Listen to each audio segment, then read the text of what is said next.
Though our doctors and pharmacists are great resources when it comes to medications and supplements, the responsibility for knowing what we're taking, when to take medications, how to organize the various pills that we take is really our responsibility. And joining me today to discuss medication safety are Allison Plata. She's a clinical nurse specialist intern, and Rebecca Varkett. She's a clinical nurse specialist, and they're both with Summa Health.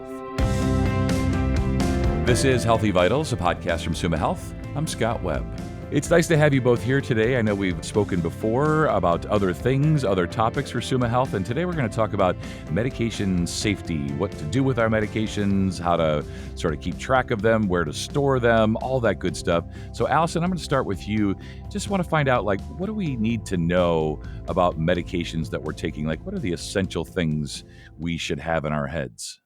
For our medications, you should always know what medications you are taking, why you are taking those medications, the dosages of those medications, any potential side effects, or any concerns with how those medications should be interacting with activities or other medications we are taking.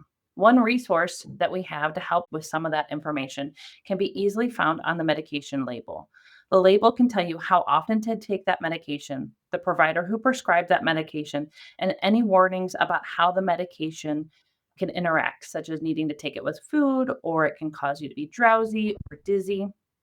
A few great resources to find out about any of those potential side effects is one, ask the pharmacist when you're picking it up.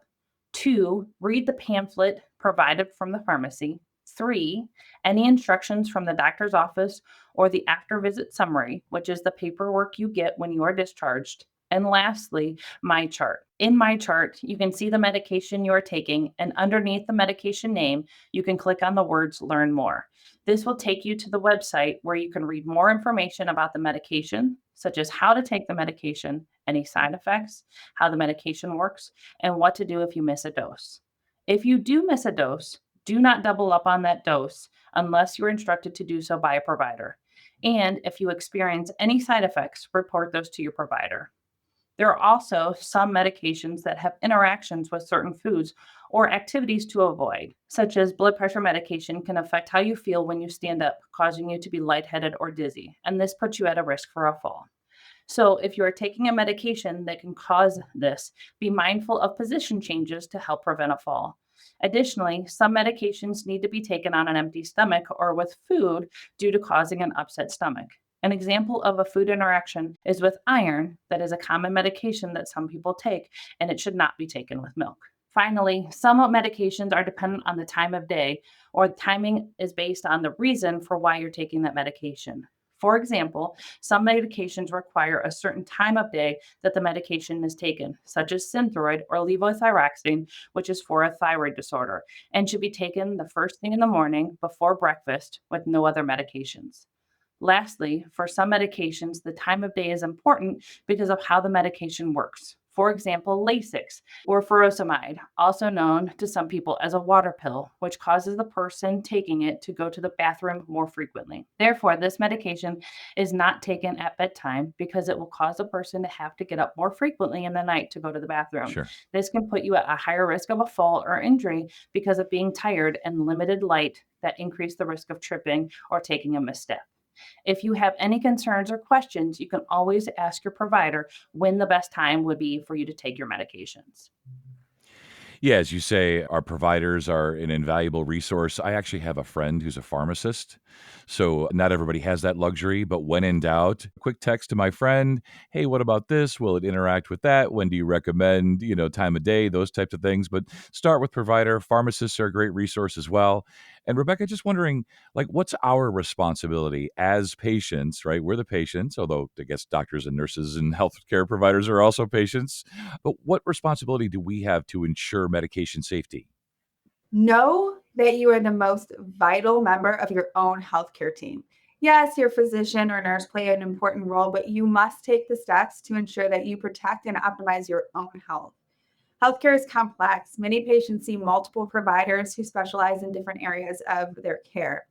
It is great because you are seeing the expert in that area. However, the downfall is that things can fall through the cracks, or what we often refer to as a Swiss cheese effect. This can occur when one provider prescribes a medication and another is unaware and prescribes a similar medication, which may poorly interact with each other and actually increase your risk of adverse or side effects. There are important steps that you can take to ensure medication safety, including trying to use the same pharmacy. The pharmacist is also an important member in your healthcare team. So if you don't have a friend who can help you with this, your pharmacist really is your friend. So use that resource that you have when you fill your medication. So keeping up with the same pharmacy, they review the medications you are prescribed. They ensure that you are taking the right medication. Your pharmacist can help reduce the risk of polypharmacy, or what we call is the multiple prescriptions for treating multiple conditions. Again, increasing the risk of adverse medical outcomes. Sure. Always ensure that you have an up-to-date list of medications, including the names, the doses, and how often you take them.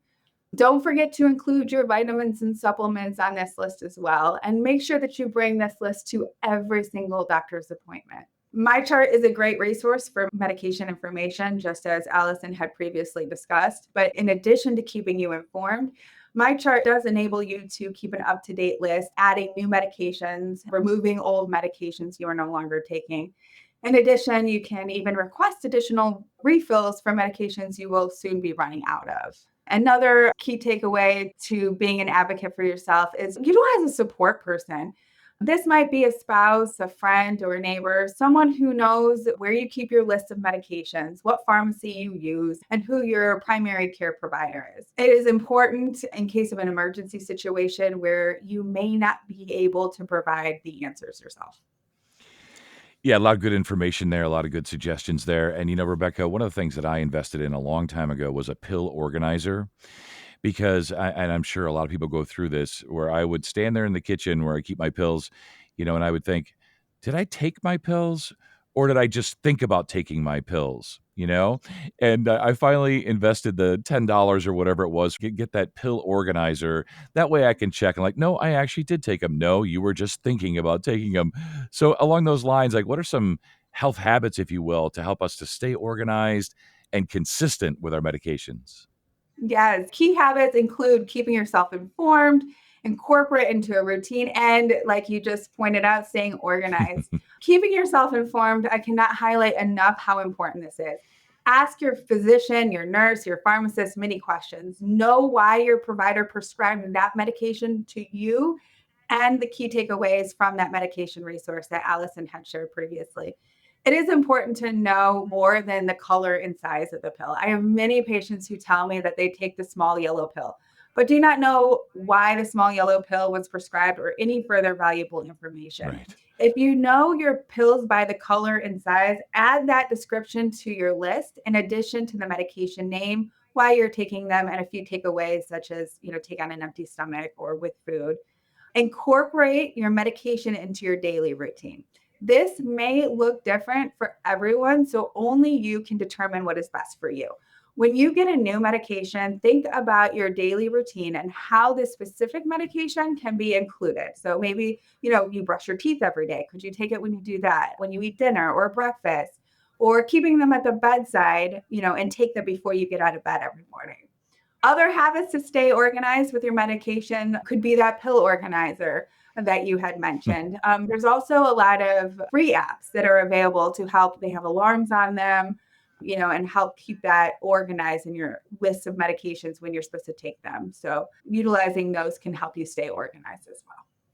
Yeah, and Allison, I just want to finish up here. And this is great information. It's the type of information that maybe some of us should already know, right? But it's good to have experts on to reinforce this and encourage us all to be more in control of things and keep lists and set reminders and have organizers and all this good stuff. I know it could be particularly important with certain medications, when it comes to handling or storing medications. Like, what are some of your recommendations? Yeah, absolutely. There are a key couple of things that we need to remember about how we handle and how we store medications. When you're thinking about how you store your medications, keep in mind a safe location, especially if you have children in the home. Hmm. In addition to where they are stored, be careful with how they are stored Pill holders that are easy to open can allow for easy access, and unfortunately, medications are colorful or fun-shaped, making them look like candy for children. Some of these medications have special storage considerations, such as nitroglycerin needs to be protected from light, so it needs to stay in its darkly tinted bottle. Or some medications need to be stored in the refrigerator, such as some forms of insulin or antibiotics. Additionally, if your provider changes your dose of your medication, that you dispose of that old medication so there's no confusion with that medication. Additionally, always discard any old or unused medications and not keep them for a later date for use. When you're no longer taking a medication, some local pharmacies or fire departments have safe disposal bins that you can bring your medications into, and some cities have days around the year for that safe medication disposal. Lastly, you can always ask your pharmacist of what is the best way to dispose of your medication safely.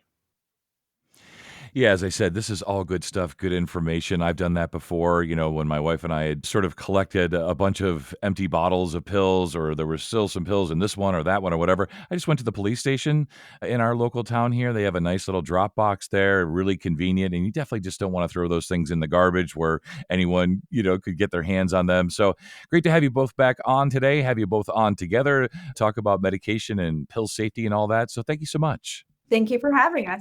And for more information, go to sumahealth.org/center-for-clinical-inquiry. And if you enjoyed this episode of Healthy Vitals, we'd love it if you'd leave us a review. Your review helps others find our educational content. I'm Scott Webb. Thanks for listening, and we'll talk again next time.